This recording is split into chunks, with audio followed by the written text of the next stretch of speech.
In the village of Jidado, pride and silence walked hand in hand. It was a place full of drums, laughter, and strong traditions, yet under the surface, fear and gossip ruled. Everyone knew the names Zainabu, Halima, and Rabi. These three women had built a reputation that no one dared challenge. They laughed loudly at the market while cheating buyers, mocked widows who struggled to feed their children, and used their husbands' names like weapons to crush anyone who stood against them. Neighbors whispered their anger behind closed doors but bowed with fake smiles in public. To cross them was to invite shame, because the stubborn women, as people called them, always found a way to win.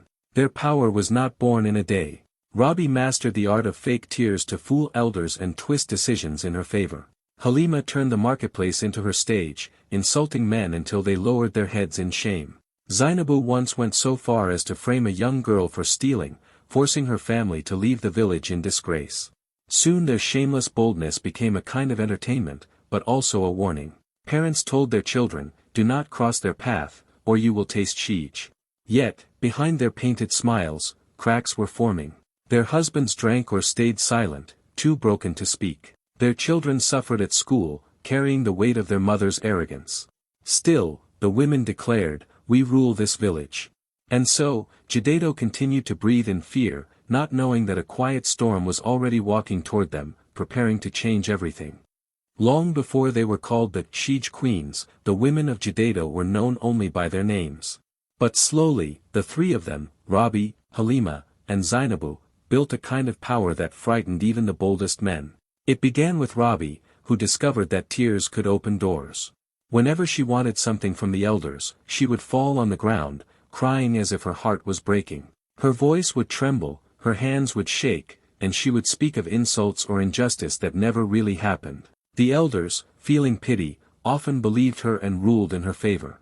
At first people thought she was unlucky, but soon they began to see the pattern. Her tears were not real, yet they worked like charms.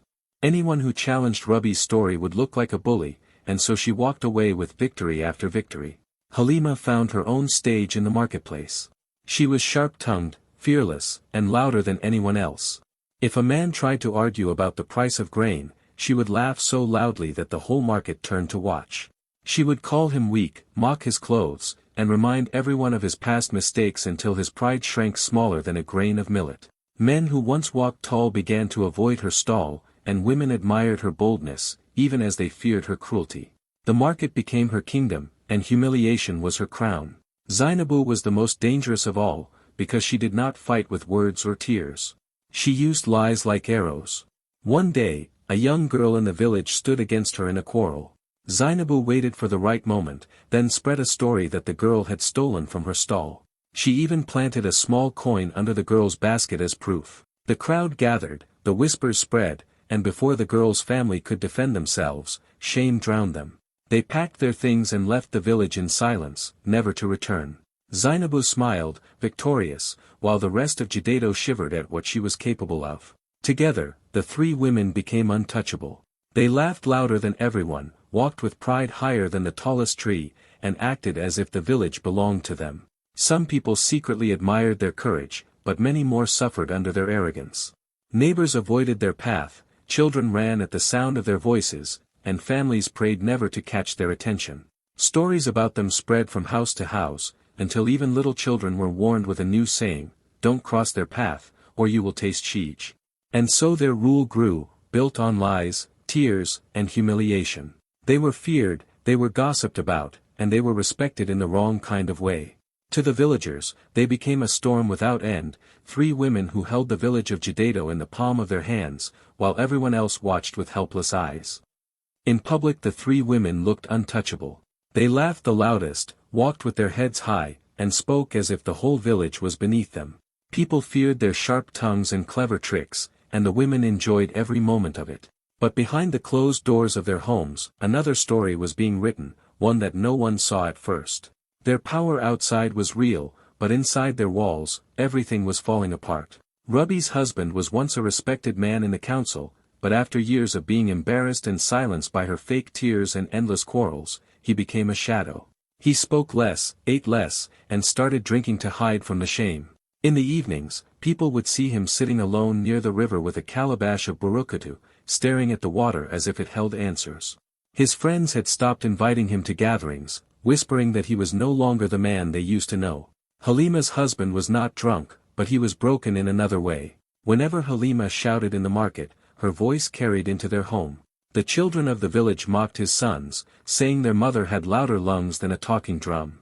At school, teachers avoided calling on his daughters, afraid that if they corrected them, Halima would storm into the classroom with insults. The children walked with heads bowed, ashamed of a power they never asked for. Even at home, they avoided their mother, speaking only when necessary, retreating into silence the way their father did. Zainabu's house was no different. Her husband had been forced to cut ties with his own family because of her endless quarrels.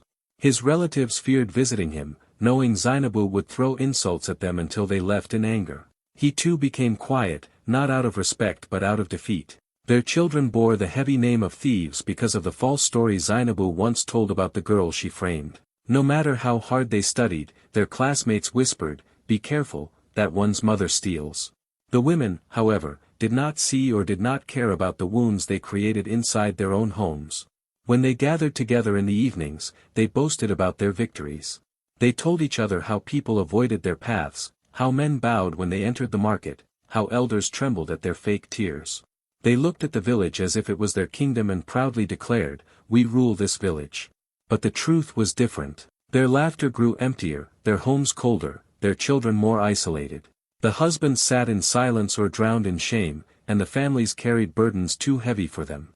To the outside world, the women still looked strong, but cracks were spreading across their lives like lines on old clay pots. And though no one spoke it aloud, everyone watching began to feel it. Pride was preparing their downfall. One dusty evening, when the sun was melting into the horizon and the air carried the smell of smoke and roasted maize, a woman arrived in Jidado. Her name was Amina. She was dressed in a plain wrapper, her headscarf simple, her step steady. Beside her walked a small boy, quiet as the evening breeze, holding tightly to her hand. No one knew who she was or where she came from. She did not ask for favors or announce her presence. She simply rented a small, worn-out room near the market and began her life in silence. The next morning she spread out her few belongings, a wooden tray, some bottles, and bundles of dried herbs. People watched from a distance, whispering. The women of the market laughed quietly, saying she was too poor, too plain, and would not last a week. But Amina paid them no attention. She greeted passers-by gently, her voice calm and respectful, and arranged her herbs with care. At first no one bought from her. They preferred the flashy stalls filled with noise and tricks. She sat patiently, her son by her side, not complaining, not begging. Then something happened. A mother whose child had been sick for weeks bought a small pouch of Amina's herbs out of desperation. By the next market day, the child was running around healthy. The news spread like fire through dry grass. Soon another person came, then another. Old men with aching bones, women with fevers, children with stomach pains. Amina gave each one simple remedies, and they worked. People began to whisper that her hands carried blessings. It was not only her herbs that drew attention. It was the way she spoke. Her words were calm, never hurried, never loud, but they carried weight. When a man tried to cheat her in price, she did not raise her voice. She simply said, "A lie may buy you profit today, but it will cost you tomorrow." The man froze, embarrassed, and paid her fairly. Those who heard her words carried them home like proverbs. Slowly, the villagers began to notice something else. While the famous women of Jidado filled the air with gossip, noise, and insults, Amina carried herself with dignity. She did not argue, she did not show off, but somehow her silence spoke louder than their shouting. Even those who tried to ignore her found themselves watching her. Children who once feared the path of the Shege queens now lingered near her stall, listening to her gentle advice as she tied herbs into small bundles. The arrogant clique soon felt uneasy. They laughed at her simple clothes, mocked her small stall, and told people she was nothing. But deep inside, they saw something that unsettled them. Unlike others, Amina did not bow, did not fear, and did not try to please them. She stood firm with quiet strength, and for the first time in years, the untouchable women of Jidado sensed that a new story was beginning to rise, one they could not control. The market of Jidado was always noisy, filled with the sound of bargaining, the cries of sellers, and the laughter of children running between stalls. But one afternoon the air grew heavier, because the Shege queens had chosen their target. Zainabu, Halima, and Rabi walked in with their usual confidence, their wrappers bright, their voices louder than the drums from the blacksmith's corner. Everyone knew that when they entered, someone would suffer humiliation. This time their eyes fell on Amina, the quiet woman whose herbs and calm words had begun to steal the attention of the village. At first they circled her stall like hawks around prey. They sneered at her simple display, mocking the small bottles and dried leaves laid carefully on a mat. Halima laughed loudly and shouted, "Is this a market or a rubbish dump? Only a beggar would waste time here." The crowd chuckled nervously, afraid to side with Amina, afraid to anger the women. Then Rabi leaned forward, her eyes sharp with mischief, and with one swift movement she tipped over a bowl of herbs. Zainabu joined in, splashing water across the rest of the goods until the mat was soaked. The three of them clapped their hands, pretending it was a game, and shouted, "Poor woman! Even the ground does not want your useless leaves. Go back where you came from." The market froze. People watched silently, waiting for Amina to cry, to beg, or to leave in shame. But she did none of that. Instead, she knelt slowly, gathering her wet herbs with steady hands.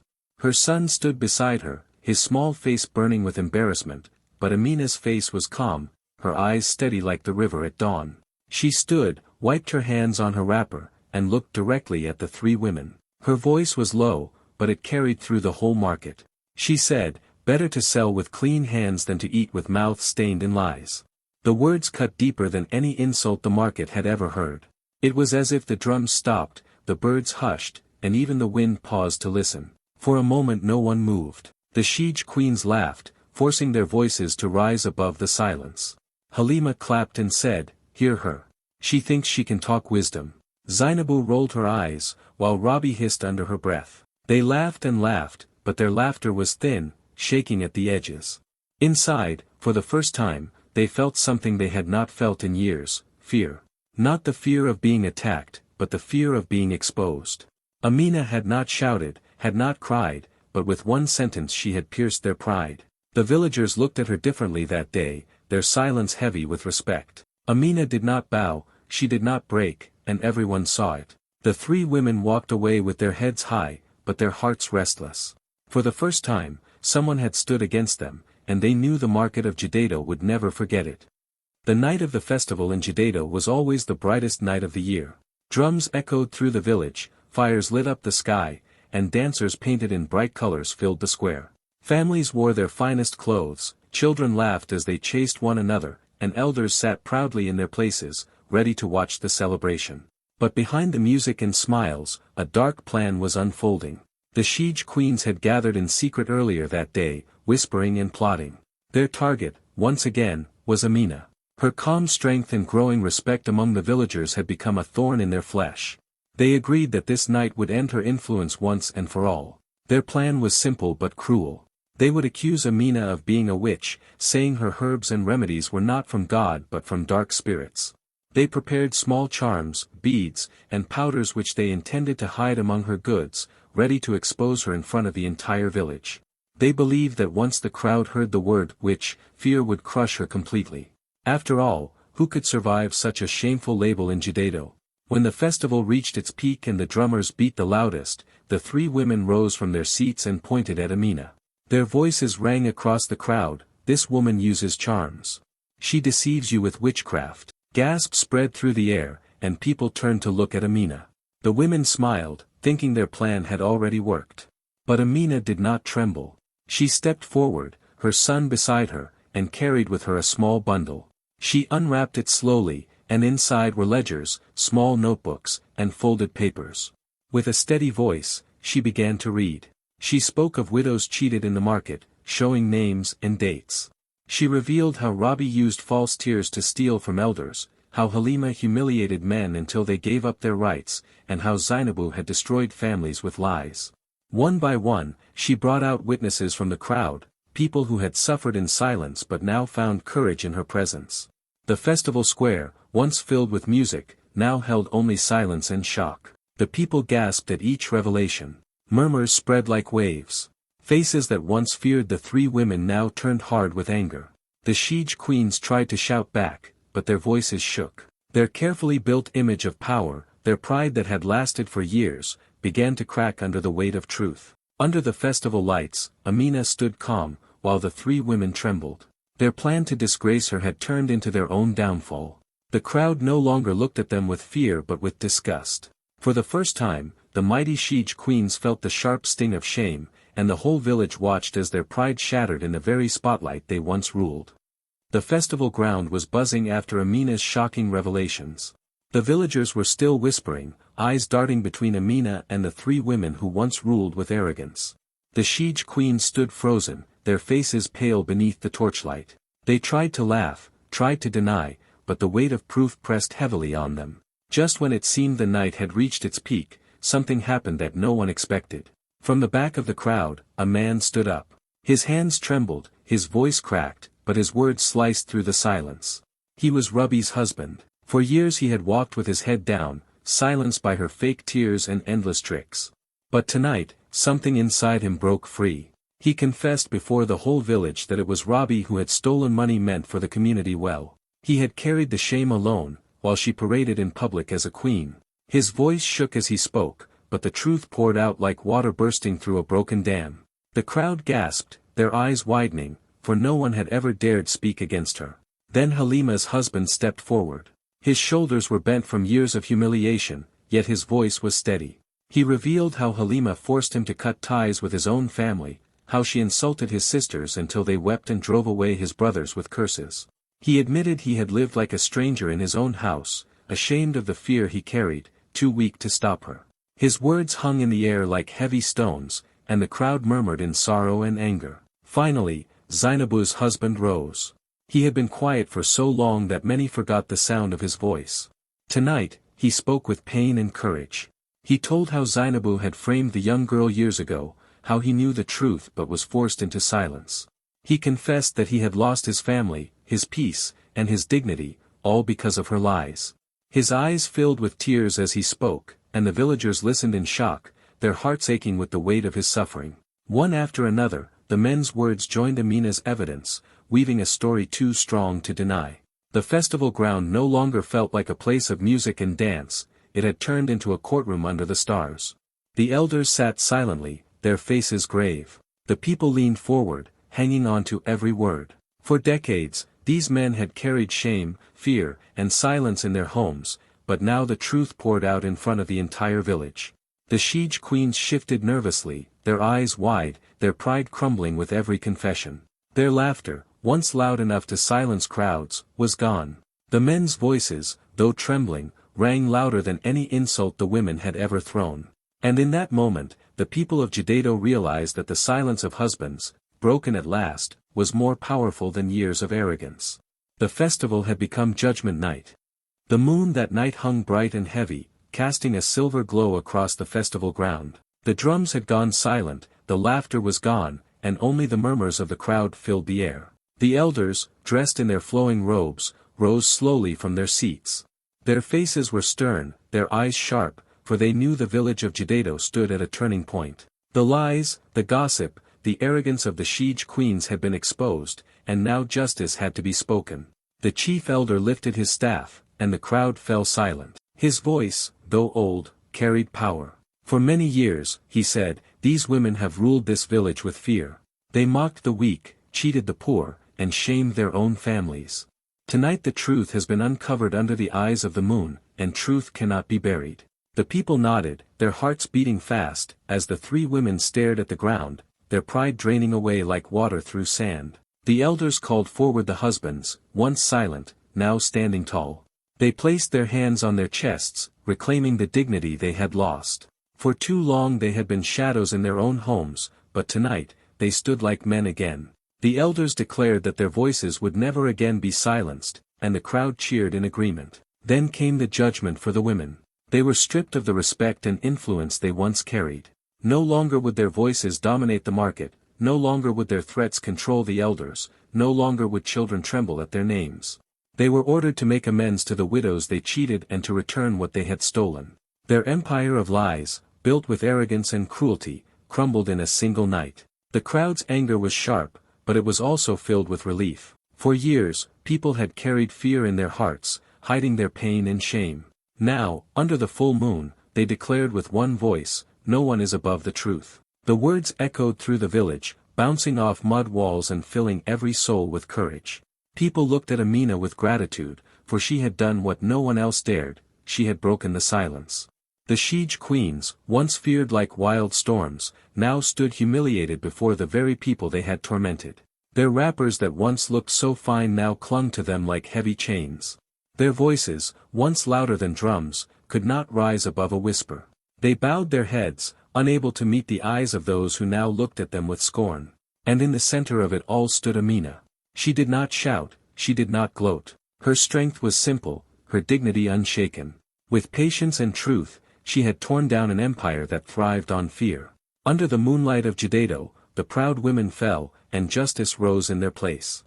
The festival ground was still heavy with silence after the elders' judgment. The Shege queens stood defeated, their pride crushed, their power gone.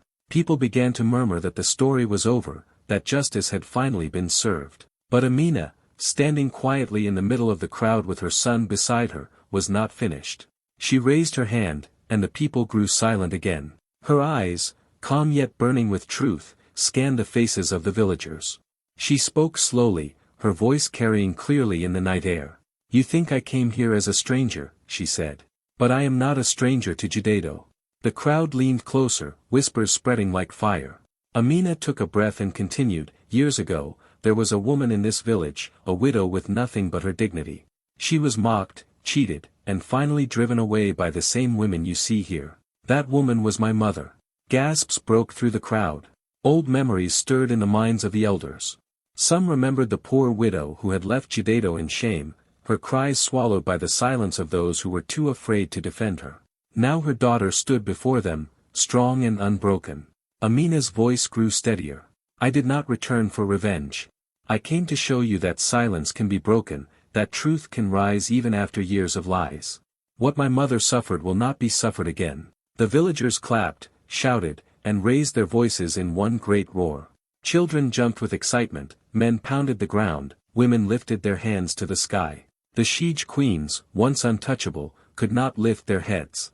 Their empire had fallen, not by force, but by truth spoken at the right time.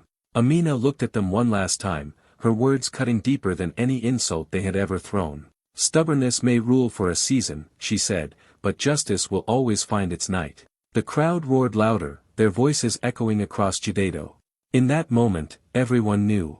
The queens who once ruled with fear had finally met their match, and the village had been freed by the courage of one woman who refused to stay silent.